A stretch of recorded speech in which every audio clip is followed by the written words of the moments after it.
malinaw ang bitak sa chain of command. Ito ang reaksyon ng kilalang political strategist na si Professor Malo Tiquia kaugnay ng naging hakbang ni AFP Colonel Audi Monggao na hayagang binawi ang personal na suporta nito sa Pangulo.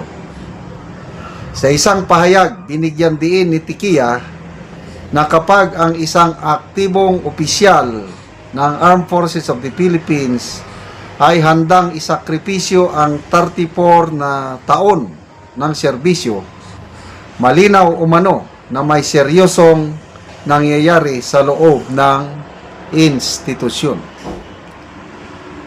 Sabi ni Professor Malo, Colonel Audi Monggao, active AFP Army. When an active officer makes the supreme sacrifice of his 34 years of service, then the break in the chain of commands becomes palpable. Hindi man umano niya personal na kilala ang opisyal, inamin ni Tiquia ang bigat ng ginawa nito. Colonel Audi, sabi ni Professor Tiquia, di kita kilala, pero ang tapang ng ginawa mo. Saludo ako sa iyo. Maraming salamat sa sakripisyo. Nagpahayag din siya ng pag-alala sa kaligtasan ng pamilya ng opisyal. Mag-ingat po kayo at sana maalis sa kapamahakan ang iyong pamilya. Bagamat personal lamang ang binanggit na pagbawi ng suporta, iginiit ni Tiquia na malaki ang bigat ng simbolismo ng ginawa ni Colonel Monggao. Kahit yan ay personal na withdrawal, malaking bagay na tumayo kayo at nakiisa. Sana mayroon pa na susunod sa inyo. Ayan. So, umaani ngayon ng papuri sa social media itong si Colonel Audi Monggao. At kanina nabasa ko yung post ng kanyang immediate superior, si Major General Mike Lohico, ang commander ng Philippine Army Training Command. Nilinaw ni General Lohico na kagabi na-relieve sa kanyang command itong si Colonel Monggao. Siya po ang dating commander ng Training Support Group sa Training Command ng Philippine Army. So, baka dinibdib ni Colonel Monggao ang kanyang biglang pagka-relieve. So, sa ngayon pala, officially on break status, kanang tawag namin diyan, New Year's break. Pagdating ng holiday season, tatlong break ang mga sundalo. May Christmas break, may New Year's break, at mayroon pang tinatawag na third break. Yung third break, wala nang okasyon. After New Year, pagbalik ng mga naka-New Year's break, saka naman alis ang mga third breaker. So, officially naka-break status si Colonel Monggao. Basta siguro, kagabi nalaman niya na nirelieve siya sa kanyang posisyon as commander ng training support group sa Philippine Army Training Command. I don't know, anong iba pa niyang dahilan, kaya ngayong umaga, nag-post na siya, naging viral na yung kanyang post na wala nang moral ascendancy ang Pangulo to lead. Sabi niya, kaya effective today, July 9, I am withdrawing my personal support. Tumatalima pa rin si Colonel Monggao sa AFP at saka chain of command. Kaya lang, yung kanya lang is yung kanyang personal support. Wala na. Dahil wala na daw moral ascendancy ang Pangulo to lead as Commander-in-Chief. So, pinipilit pa ng Philippine Army Training Command na i-contact si Colonel Monggaw, kailang hindi siya makontak. Naka-off ang kanyang mga cellphone siya. Ayaw niya magpakontak. I don't know kung ano ang iniisip niya ngayon. Basta nagpahayag na si General Lohico na sa ngayon, ongoing na ang administrative and basta ongoing na ang investigation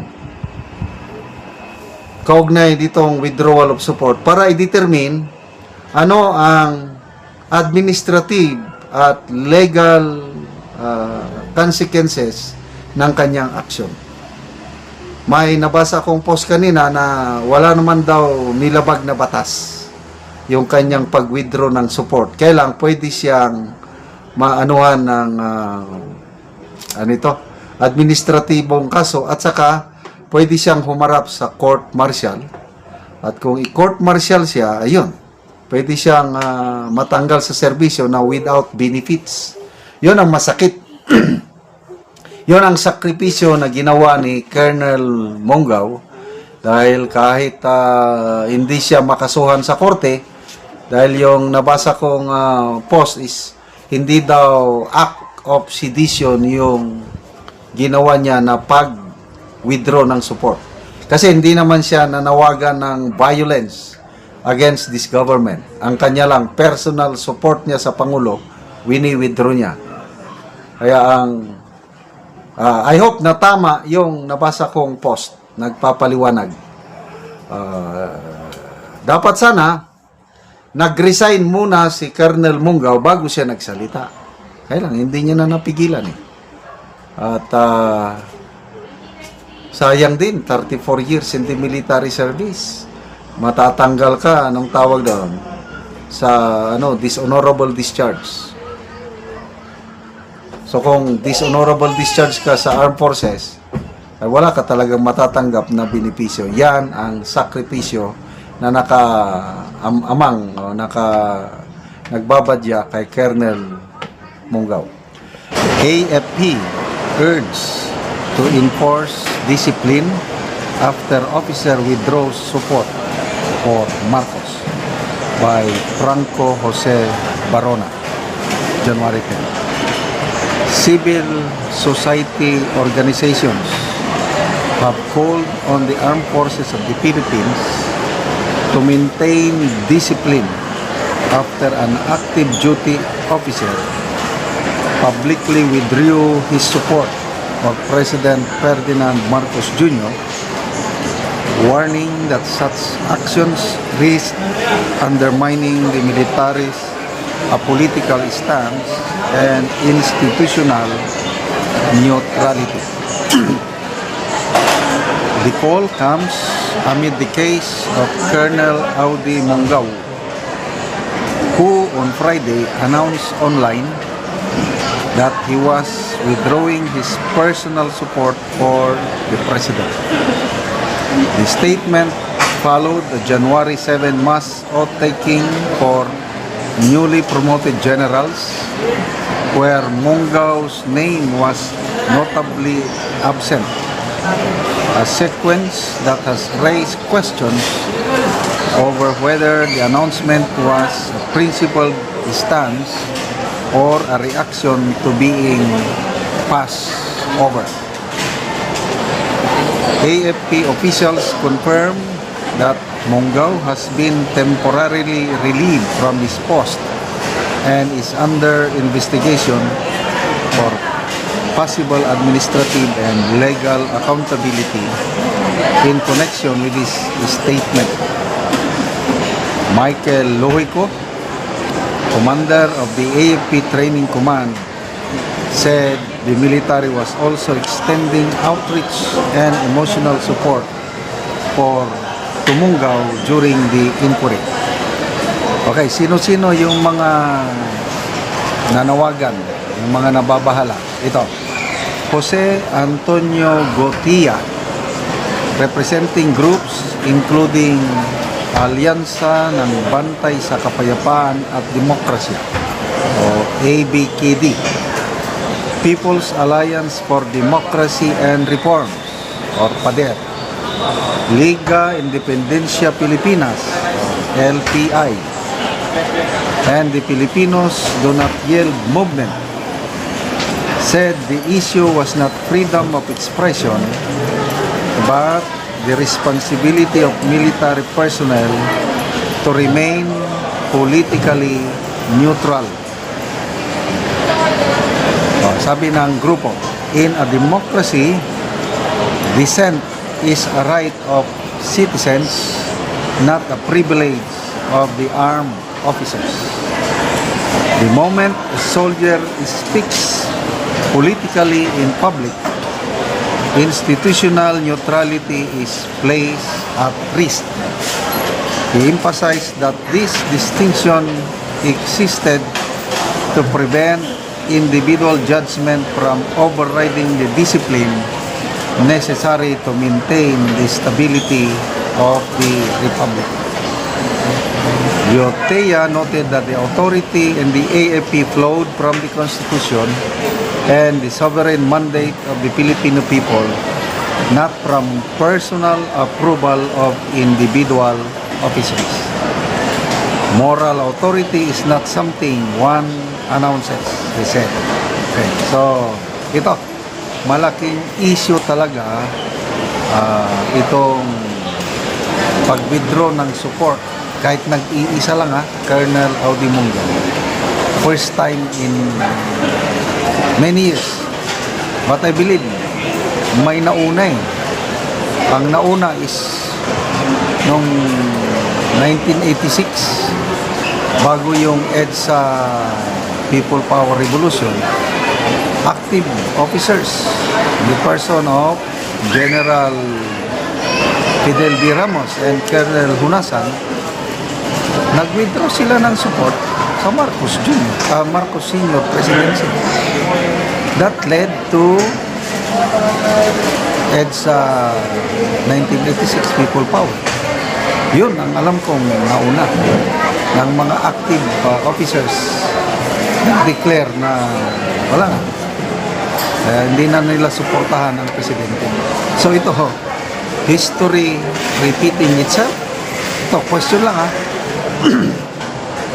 Malala ko tuloy yung sinabi ni former Governor Chavit Singson na sabi niya, sigurado ako this year, 2026, matatanggal sa pwesto si Bongbong Marcos.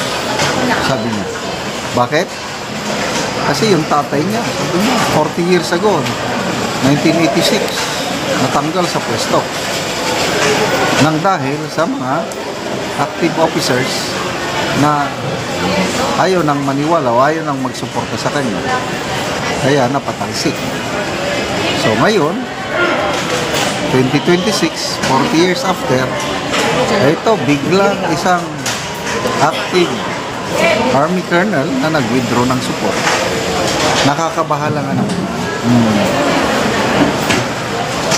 Although yung tapang ni Colonel Munggaw is nandyan na, kailang medyo delikado itong kanyang ginawa kasi sigurado yan maaapektuhan ang kanyang retirement benefits. Nakikita ko magkakaroon ng court martial proceedings at yun na, ito na yung panawagan ng grupo na the AFP must maintain discipline within its rank. Kaya asahan natin ito magkakaroon ng court martial kasi hindi talaga pwede. Never ang mga active hindi ka talaga magsalita. Yung gustong magsalita dapat mag-resign or mag-retire muna bago makapagsalita. Itong ginawa ni Colonel Munggaw, I don't know anong kahihinatnan niya. May mga nagsasabi, si Professor Malotikia, sana may susunod pa. I don't know, hindi ko masabi kung may susunod pa. But sinabi ni Mr. Ramon Tulfo na secretly, sabi niya, hinahangaan ng mga ilang sundalo ang ginawa ni Colonel Munggaw.